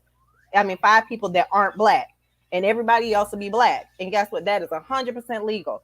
When we got these white boys going to Savannah State now, guess what? That's reverse affirmative action. So we got to start thinking like them. Like, do you realize that if you don't have a lease in your name, then you are homeless technically? So when we got these 4 kids living in the house, they are all homeless. Put them in some programs, like and we'll say, oh no, we can't do that. But this is what the white people do. They use the system. I am so grateful that I have a very Europeanized education. I was the only Black kid in my school until I moved to Savannah. And when I went to Durant, I was like, what the hell is this? Because it was a fight the first day of school. Anyways. And that it was you involved in the damn fight. No, I wasn't involved in some of the fights. But we're not. Shantae, we got to get in the game. We can't even compete if we're not in the game. But we're trying to in compete. The game, so we're not competing with anybody at this time. But we're trying to compete. That's what's stopping us from being in the game. You can't compete unless you're in the game. But that's what's stopping us from being in the game, Julie. You cannot compete in anything unless you're in the game. But it's stopping us from being in the game because we're looking at what the white man has and we're trying to get there. We're trying to get the Range Rovers before we have the houses because we see a white man with the Range Rovers. You have to look at something in order to know where you want to go. If Tom Brady got 6 Super Bowls, all those guys look at Tom Brady, where he went at to get the way Tom Brady was. You got to look at something. There's a model for everything that you want to do in this world. But why are we looking at the white man? Why aren't we looking at Gloria? It don't matter what he for white, her owning blue, green, sports? but it does. It does. Because they are taking over. Let's look at the Indians. We can look at the Indians. I got Indians in my family. What we're looking at is the black man that's not doing a damn thing. We're not competing with nobody because we're not in the game. You can't compete unless you're playing. You can sit on the bench all day long or in the stands all day long. If you don't get in that game, you are nothing. That is true. That is true. Okay, but we're so afraid. But we are afraid to fail. That's what's stopping a lot of us from getting in the game. We're trying to. We're afraid to fail. We're afraid to communicate. We're afraid to be a community. We were socialized. Jeray, back me up. We were socialized not to be a community. We don't get that part. We don't understand that we were systematically disenfranchised, not to communicate, not to work together, and we still have not figured it out yet. Well, that's because a lot of people think that white is right. Let me say this here. I'm sitting here and all I'm hearing the white man this, white man that, white man this, white man that. Do they have that much control of us? If I'm a white person and I'm looking at this program, I'm gonna say, man, we got them. You know what I'm saying? You gotta look at the program. They can say that. But I got friends who won't celebrate Juneteenth because of mixed kids. Yeah, Issa, break it down for you. But I'm saying this. A lot of people think we've arrived, Bernard, in our generation. So it's not the white man having control of us, but if they think that we've arrived and they don't even see what's going on behind the scenes, and it's not all white people because we got black people who are trying to kill us off too. Somebody need to tell me nothing. Somebody tell me we still got a long way to go. I'm trying to figure out. I didn't call the white man name. I just told you it was the system and the establishment. I never said they were white or black. In Savannah, Georgia, it's the white man. We went to school with Linda Herman. They used to pass out literature, and that was our high school principal. And we went to Windsor. All of the black people I know from Windsor have been at least incarcerated one time. You go get ready for your show. I want you to have that same type of fire. I got that. We're gonna be talking about this black man that got shot by a white man and a black man. Bring that same energy to the unjust. Come on next 9 o'clock. Y'all stay tuned. 9 o'clock for unjust. Yep. It goes deeper. I didn't get a chance because I wanted to give all y'all a chance to say something, and we got 2 more subjects. But it goes deeper than this here. And what it goes deeper is that when you look at these real estate companies and the tax assessor's office before Sonia Jackson got in there, and you see who's on these real estate, who Danny Powers was over, and who Danny Powers' kids are, and where they're positioned at. Y'all look at all this shit. We done looked at it. We investigating. They don't know we are, but we are. It's deep. It's deep. It's real deep. What you say, Jamal? I was gonna say, and they are Caucasians. So yes, we should never shy away from that. Yes, Caucasians have done detrimental things to us psychologically, financially, spiritually, socially, politically, and so, but we don't call them out, and that's why you have the issues right now where they're saying do not talk about this in the state of Florida, state of Alabama, Georgia filed suit saying you cannot discuss and talk about certain things because they don't want you to understand it, because when you understand it, you will call it out and you will educate people on that. So that's our struggle with regard to that. So you got to always put it on Front Street. Yes. Yeah. Road rage incidents going up. This is about a 5-minute subject because we get into our last subject, which I know we're going to have fun with.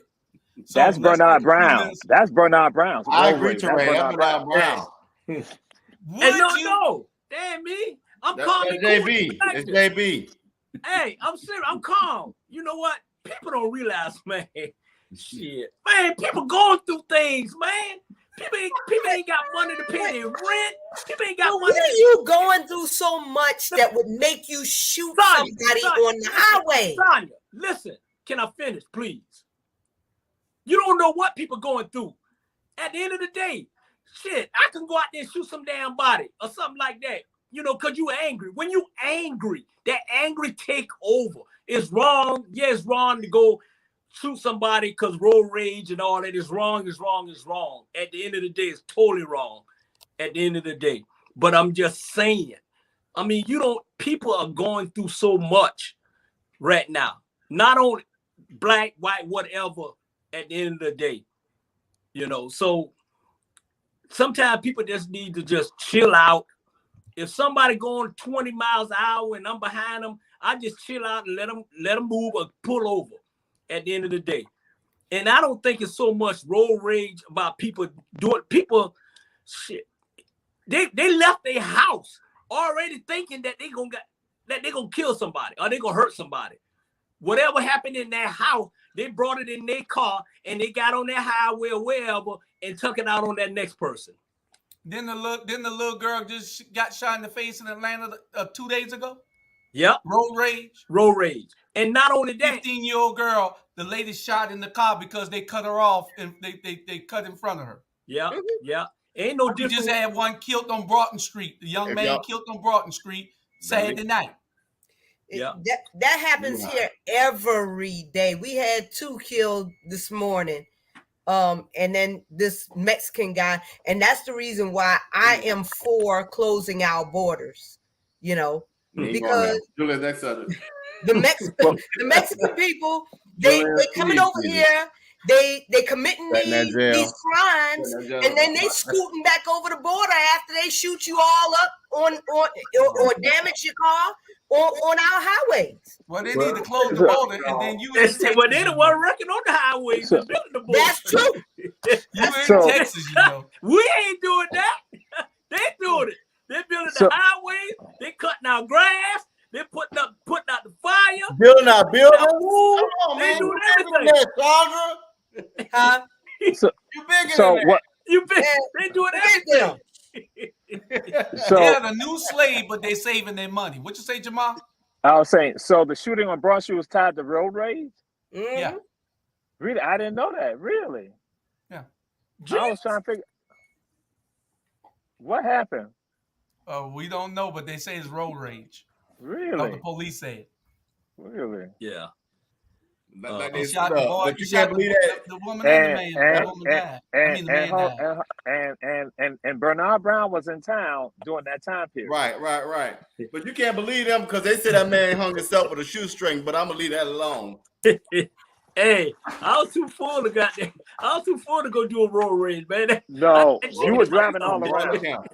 You had said you were driving all around town. And Jamal, I can't believe that got past you. So Robert, would you shoot somebody who cut you off? No, I honestly, in my time, I've grown. Honestly, even if you pull up and shot a birdie at him. No, I ain't got time for all that. At the end of the day, it's called emotional intelligence. And at the end of the day, you got 2 choices. You can make the right decision, which is just be like, you know what, they're having a bad day. Leave them alone. Because you, like Bernard said, you don't know who you're running up on. Yeah. If you run up on the wrong person, you're going to catch one. So my thing is, I'm usually like, you know what, it's not a big deal to me. Now, 20-year-old Robert, that was a different mofo. Yeah. This one, I ain't got time for you.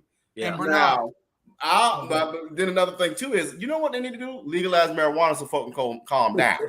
Well, one thing gonna happen. You're gonna legalize marijuana if you. I know it. Hey, to the council, y'all vote for me. We're gonna legalize that bad boy. You give that promotion every week.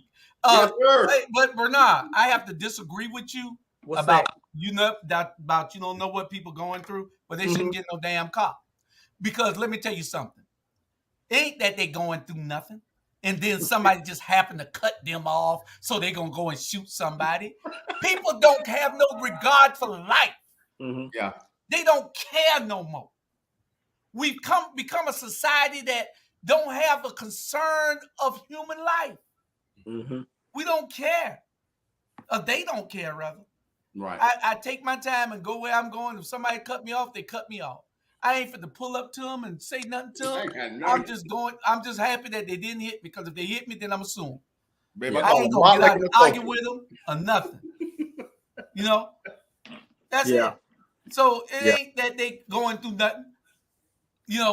They just got their gun in their car and they want to injure something. Yeah. That's what that is. And they went to Tompkins High School. Hey, Double Bears. All right, we got our last subject. Kevin Samuels. Y'all dirty last subject. We got 20 minutes of 18 minutes. Hey. Y'all got 18 minutes with Kevin Samuels. We ain't even gonna do a raccoon of the month. We ain't gonna do. Negro Please Award. We ain't gonna do none of that. JP getting that award. We going for 19, 18, 17 minutes with Kevin Samuels. Y'all go ahead. Y'all know what happened. He had this girl. I got a picture of the girl. They said the girl. No. They said the girl to give you a heart attack by just looking at her. Yeah.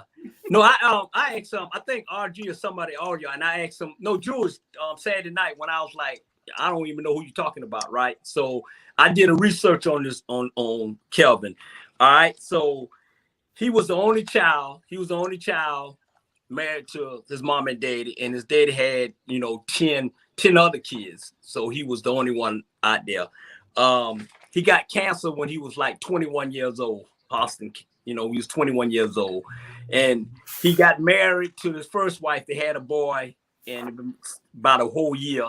Then he got married again after 3 years. Okay. So that's his background. So what happened was him and this lady had a little back and forth, and he told her, say, you're gonna die alone.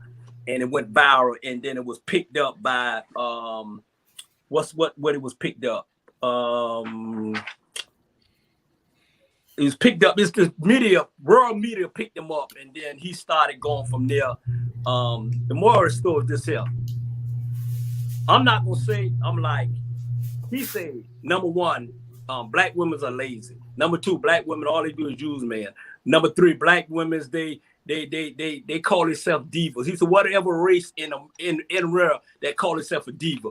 You know what I'm saying? They don't want to take care of themselves or whatever like that. So after I heard all that, I cut it off. I cut it off at the end of the day. So I'm not going to talk about this. I'm not going to really talk about this man because at the end of the day, he's gone. But we love our black women. Like him. You act just like him. We love our black women. We love our black women. Hey. Period. At the end of the day, I only had two black women in my life. My wife for 35 years, and now I have another shorty for 4 years. I love them to death at the end of the day. So I'm gonna leave it like that. I'm gonna leave it like that. I ain't trying to. I'm gonna leave it like that. Okay. Go ahead, Robert. Wonderful. Two things. A hit dog will holler. I'll just start there. The second thing is, if you can't stand the heat, or if you don't want to accept what a person got to say to you, then don't talk to him, and you ain't got to take it. So the man basically was speaking his truth. That's his opinion.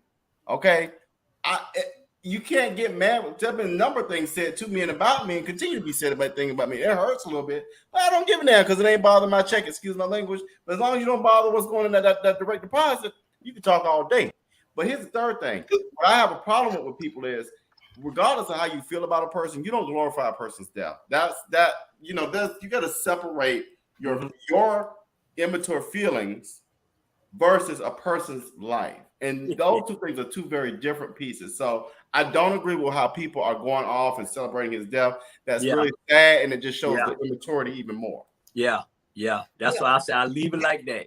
Jamal, before Sandra. Go ahead, Cassandra. You. I was about to say, Doc, I totally agree with you. Doc. Because I used to watch him every time one of his videos posted. And 50% of the stuff I agreed with, 50% of the stuff I didn't.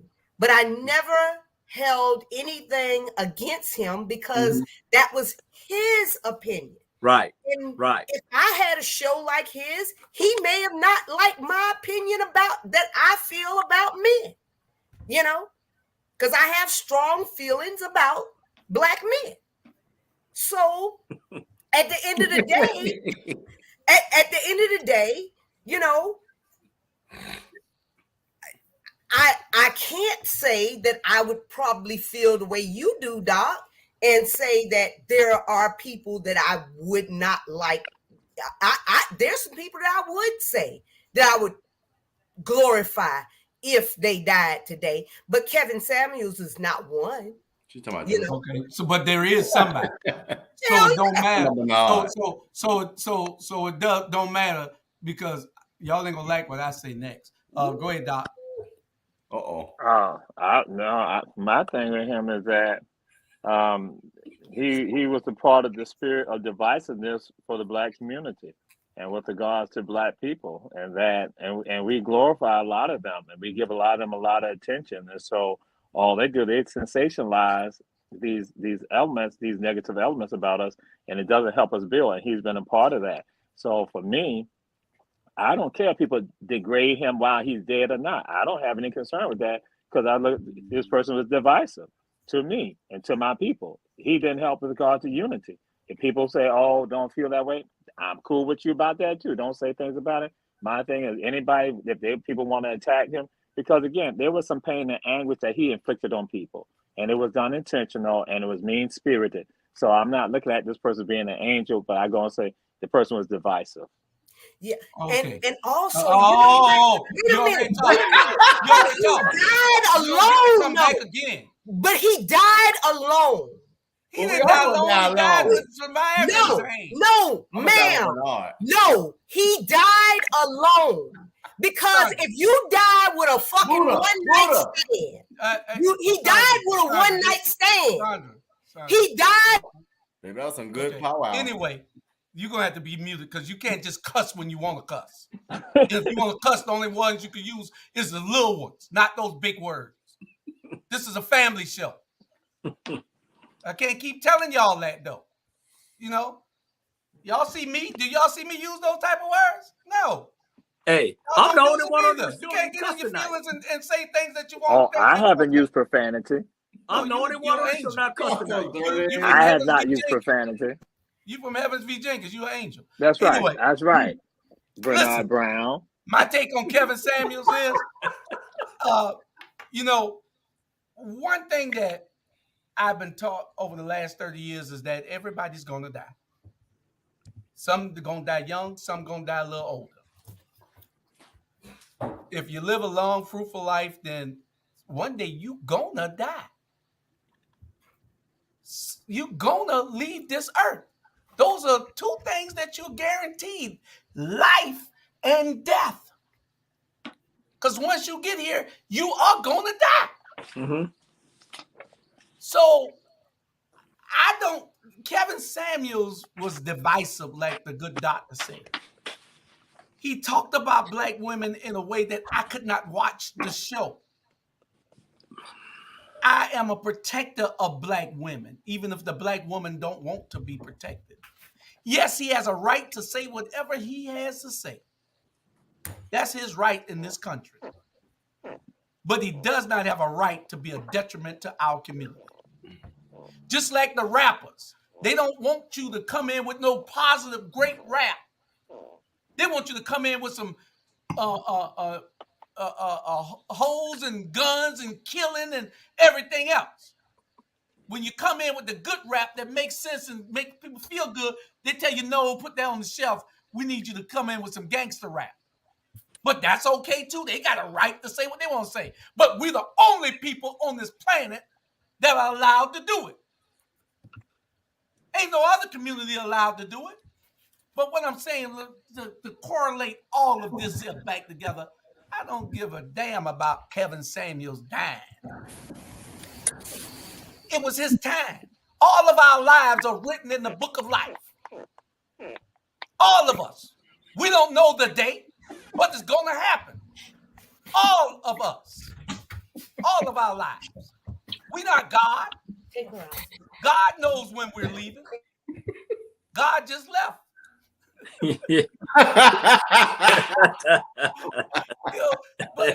Hey, he was talking about angel to my health.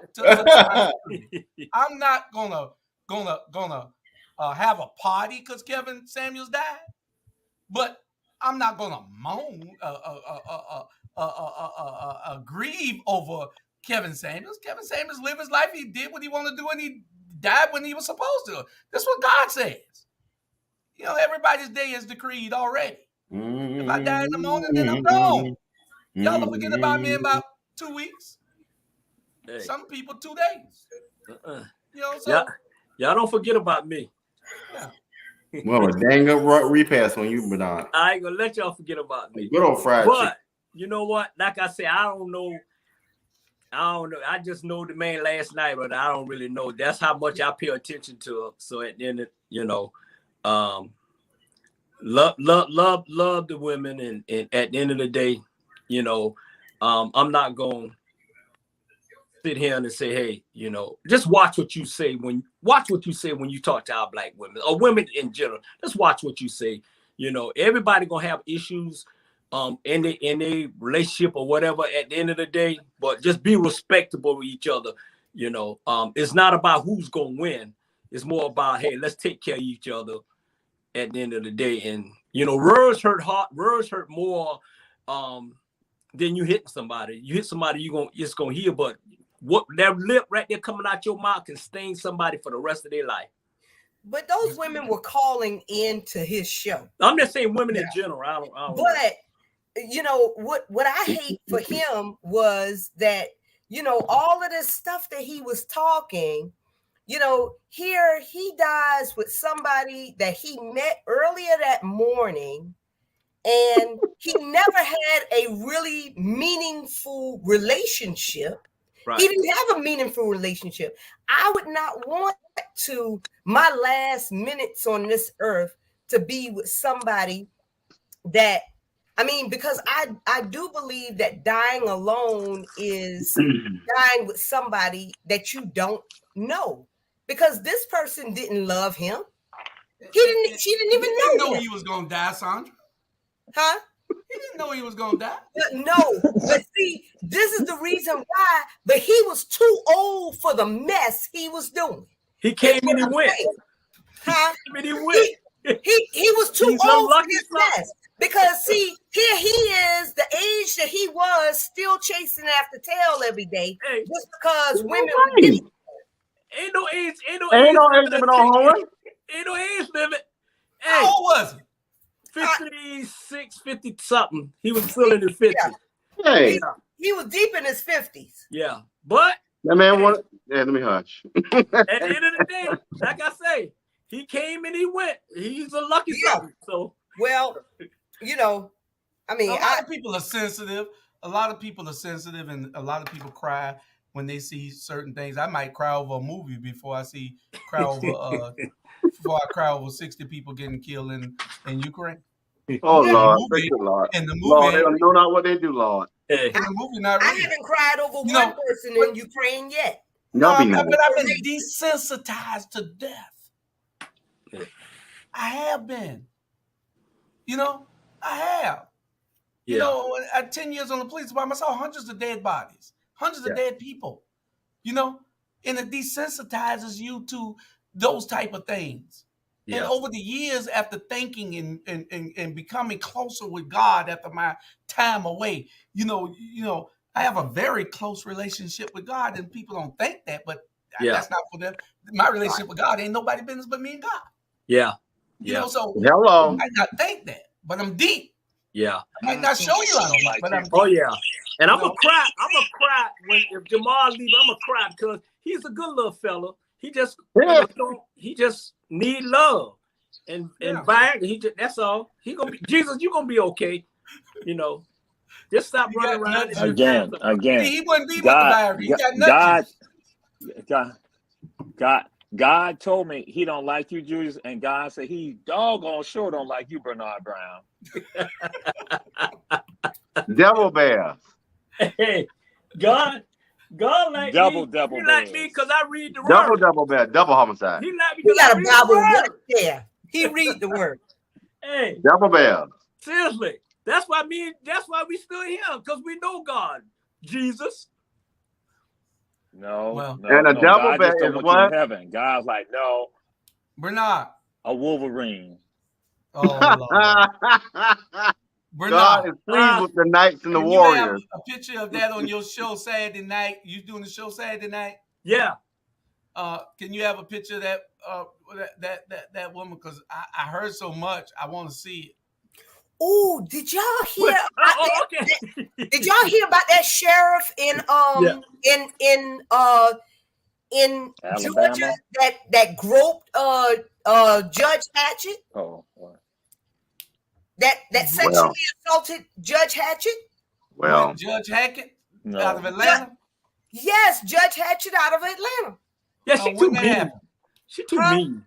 Well, first of all, nobody deserves to be sexually assaulted. Was it Rolling Ray? Huh? Rolling Ray. It was the Blakely. I'm playing.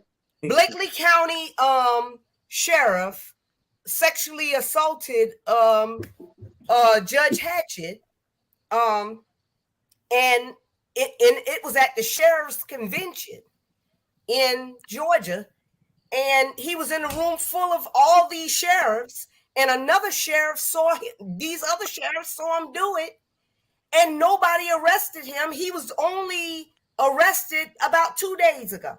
Y'all need to look at it. You ain't gonna have me mad with all. You ain't gonna have the sheriff of Georgia mad at me. I'm sorry. I'll look it up. Yeah, they got jurisdiction. Now the police chief's out of mind, but the sheriff's got jurisdiction. Now that's you got to draw a line in the sand. Elected sheriff. All right. The hell 2 with minutes. 2 minutes. Any closing thoughts? 2 minutes. Y'all gave Kevin Samuels his 17 minutes. I'm gonna do mine, and I'm gonna go to unjust. But I want what we do on this show is an example of how you can state your opinion, argue, and still be cool. Chandra still knows I love her, but we got to get doing a better job of that in our community. State the facts, still love each other, and support one another. All right. All right. Boy, you clean that up quick. Yeah, because you know I love her, but I ain't gonna take her mess. Hey, you know what? We just need to come together and fight for the little people, because all us on this show right now, we living good. We living good. So let's fight for the little people. And Jesus, I got something for you on Saturday. That's all I got to say. Ooh. All right, Sandra. Jesus, you still working at Savannah State? No, He's an eagle. I'm at Georgia Southern. He's an eagle. Okay. That's No, all you got, Sandra? that's all I got. I was just asking. Okay. Y'all tune in next for Unjust. Y'all saw Shantae. She was on this show and couldn't stop talking. So I hope she got enough to talk about her own show. Somebody text me and said, she don't want to be quiet. Last week she ran out of words to say and had to call a friend. Phone a friend, Lord. We had to call a church to pray over. Okay, so her show comes on in about, it's right now. So good night, Yeah, y'all. so holla at you. Deuces. Good night. Hey, y'all. Hold on. Bye. Where's that thing at? Oh, Lord. Do this. I like that.